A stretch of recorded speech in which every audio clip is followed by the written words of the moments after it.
say about that? Are you in fact a closet investigative journalist who wants to set the world right, or are you a moneymaker?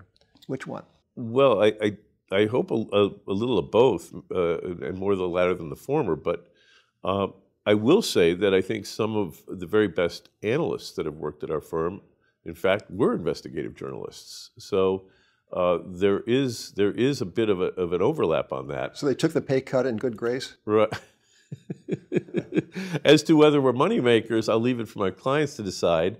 But you know, we've done okay, and we've done okay in a very different corner of the markets, and in an environment basically as you well know, of 35 years of declining interest rates, rising price earnings multiples, rising corporate profits, of course, but the tailwinds to the financial markets have been nothing short of spectacular over the past 35 years. And is that going to change? I mean, I wonder if something isn't fundamentally off in the world, and I think that the thing that might be off, in fact, I'm quite sure the thing that is off is credit, is the pricing of credit, is the manipulation of interest rates by the central banks. And they have given us such things as junk bond yields denominated in euros, beginning these yields due with the number 0. Yeah. Some of these things yield less than 1% to call and return.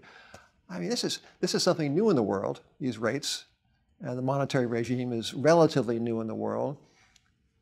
Do you think about things like the monetary backdrop? Do you think about things like the other cosmic questions, or do you focus single-mindedly on discrete situations?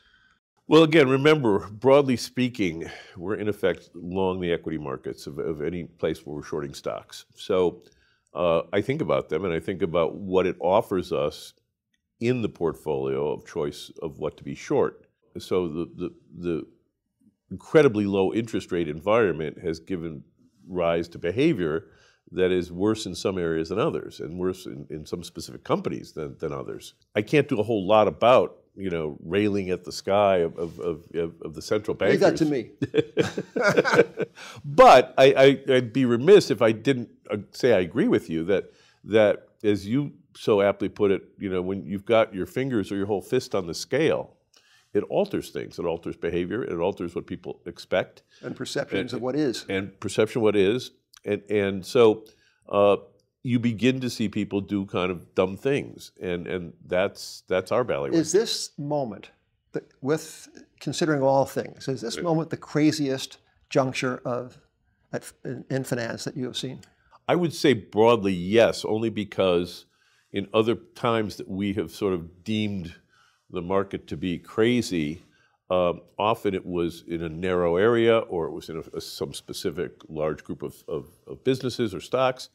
And now in 2018, we are looking at kind of global craziness, and we're looking at it broadly, that there's debt buildup, there's speculation in a variety of areas.